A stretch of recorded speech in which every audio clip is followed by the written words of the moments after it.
Hello అండి. ఎలా ఉన్నారు?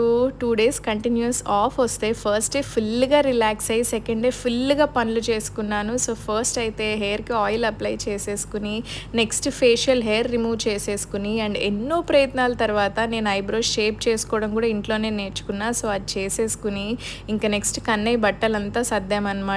బోలెడన్ని టైట్ అయిపోయాయి. అవి తీసేసి అండ్ ఈ బట్టలు చూసారా? ఇవి కన్నయ్య పుట్టినప్పుడు ఏసినవి. సో, ఇదైతే ఎప్పటికీ ఉంచుదామని అనుకుంటున్నాను. అండ్ ఇంట్లో 2 రకాల చెట్లున్నాయండి మ్యాంగోస్‌వి మా ఇంట్లో. సో, 2 కోసేసి ఇంకా వాటిని క్లీన్ చేసేసి నెక్స్ట్ అయితే హెడ్ బాత్ చేసేసుకున్నాను. అండ్ ఇంకా మార్కెట్‌కి వెళ్తున్నామనమాట ఆ మ్యాంగోస్ కొట్టించడానికి ముక్కల్లాగా. అండ్ ఇదిగోండి ఇలా సింపుల్‌గా రెడీ అయిపోయాను నేను. అండ్ ఇంకా బడిచేరిలో చిన్న వెజిటబుల్ మార్కెట్ ఉంది కదా! సో, అక్కడైతే కొట్టించామనమాట.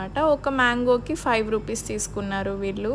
సో, ఇంకా మార్నింగే కాబట్టి ఎక్కువ క్రౌడ్ కూడా లేదు. వెళ్ళంగానే కొట్టిచ్చేశారు. అండ్ నెక్స్ట్ ఇంకా ఇంటికొచ్చి మళ్ళీ ఆ ముక్కలన్నీ క్లీన్ చేయాలి కదా! అది కూడా పెద్ద ప్రాసెస్ కదా! సో, అది అయిపోయాక ఇంకా చిన్న చిన్న పనులు ఇంట్లో చేసేసుకుని ఇంకా మూవీ అయితే చూస్తున్నామండి. నేనైతే మూవీస్ తక్కువగానే చూస్తాను. కానీ ఇంకా ఏదన్నా పర్లేదు చూడొచ్చు అని అన్నప్పుడు మా ఆయన ఇంకా చూస్తాను. అండ్ అందులో కూడా బోలెడన్ని డిస్టర్బెన్సెస్ చూడండి. కన్నయ్య అయితే మూవీ కూడా చూడనీయకుండా నన్ను డిస్టర్బ్ చేస్తూ ఉన్నాడు.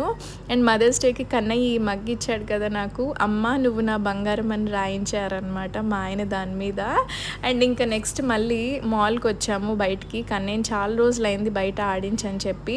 సో, ఇంకా ఇవేమన్నా ఆడతాడేమో అని తీసుకెళ్తే అక్కడికెళ్ళాక వద్దు వద్దు అన్నాడు. సో, ఇంకా చిన్న జీప్ లాంటిది, కార్ లాంటివి ఉంటే సో, అదైతే ఎక్కిచ్చాము. అండ్ ఇంకా ఇంటికి రాంగానే కన్నయ్యకి వాళ్ళ నాన్న ఒకటి ఆర్డర్ పెట్టారనమాట టాయ్. సో, అదొచ్చింది. ఇంకా కన్నయ్య ఎక్సైట్‌మెంట్ చూడండి. చిన్న క్యూట్ క్యూట్ డక్స్ ఉన్నాయన్నమాట. బానే ఉంది టాయ్. అండ్ ఇంకా నెక్స్ట్ నైట్ మళ్ళీ అమ్మ పచ్చడికి రెడీ అయిపోయాము. ఇంకా అమ్మ ఆఫీస్ నుంచి రాగానే స్నానం చేసేసుకుని ఇంకా ఇట్లా 2 రకాల పచ్చడనమాట. ఆవకాయ పెట్టాము అండ్ తురుము పచ్చడి కూడా పెట్టాము.